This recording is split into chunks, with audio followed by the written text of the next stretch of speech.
for Mahaprabhu's appearance day, I wrote one poem on surrender to Lord Chaitanya. And I gave it to his servant to put on Srila Prabhupada's desk for Mahaprabhu's appearance day. But I didn't sign it. And Srila Prabhupada, I guess, had read it and liked it very, very much. And by process of elimination, he was asking everyone who had written this poem. And by process of elimination, it arrived to me. So he asked me, he called me into the room, and I was sitting with him there alone. And he was very, very sweet and very kind. And he said, "So you have written a poem?" And I said, "Yes, Srila Prabhupada." And he said, "Oh, that's very good. To be poetic is one of the qualities of a Vaishnava." And he said, "Get a piece of paper and a pencil." And he had written to me a poem. Actually, it was prose, which he entitled 6 Verses on Surrender. And I wrote them down, one after another. And they were very much along the line of Rupa Goswami's teachings. And I still have them, which I have on our altar at home. And during that meeting with Srila Prabhupada, I had the opportunity to speak with him personally and alone. And I could reveal some of the things that were on my mind and in my heart. And I said to Srila Prabhupada, as I had mentioned earlier, that Krishna had revealed himself to me. And that's why I've come to you. And he said, "Now you must tell them that God is not dead." And then I said to Srila Prabhupada, "Srila Prabhupada, you're the only person I trust in this world." And Srila Prabhupada looked up at me very kindly and he said, "Don't trust me. I will let you down. Trust Krishna. He will never let you down."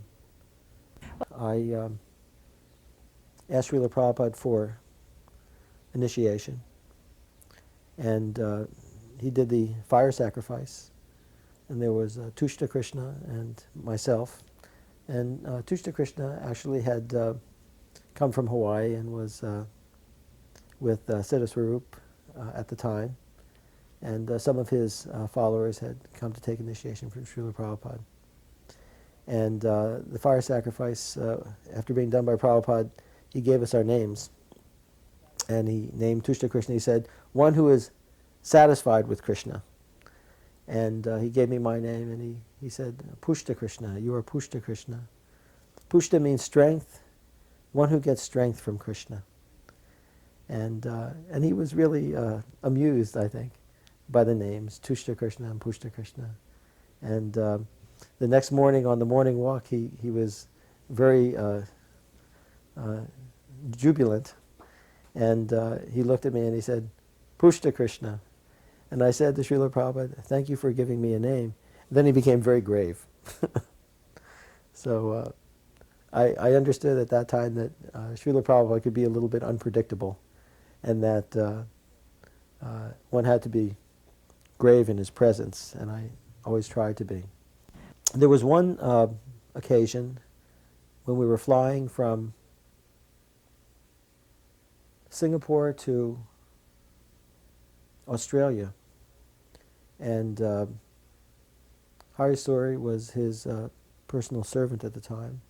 They were seated up in the first class section, and I was seated in the back in the coach section. And the plane must have hit an air pocket or something, and it seemed to drop very, very quickly, maybe 5,000 or 10,000 feet, it seemed like. My stomach was in my head, that's all I could think of. And it was like going down a roller coaster, but it was a huge roller coaster because it just continued for about 5 or 10 seconds. And I remember getting up, and I was pretty shaken, although I was chanting at the time. And walking up to Srila Prabhupada in the front cabin and asking him if he was all right. And he looked like nothing had happened at all. And I said, I asked Srila Prabhupada, are you okay? And Srila Prabhupada said, yes, we can die at any time. So we were flying from Mauritius to Durban, and it was a Qantas airline that was coming from Perth, Australia, and there was some type of a rugby match that had taken place with the South African and New Zealand teams at that time, and there were a lot of rugby types on the plane, and we had a seat in the non-smoking section, and I was seated beside Srila Prabhupada, and there I was with my little British hat and shirt and coat and pants, and people were smoking in the non-smoking section, and of course I was disturbed by it because I didn't like it, but I was also concerned for Srila Prabhupada's welfare, and so I asked one of the stewardesses, could you please ask them to not smoke? This is the no smoking section. So she informed the rugby type guys who were drinking quite a bit as well to stop smoking, and of course they didn't stop smoking. So I again went to inform the stewardess, can you please ask them again? And Prabhupada stopped me. He said, what is the difference between us and them if we can't tolerate these sort of things? He said, don't be an ordinary, common, foolish man.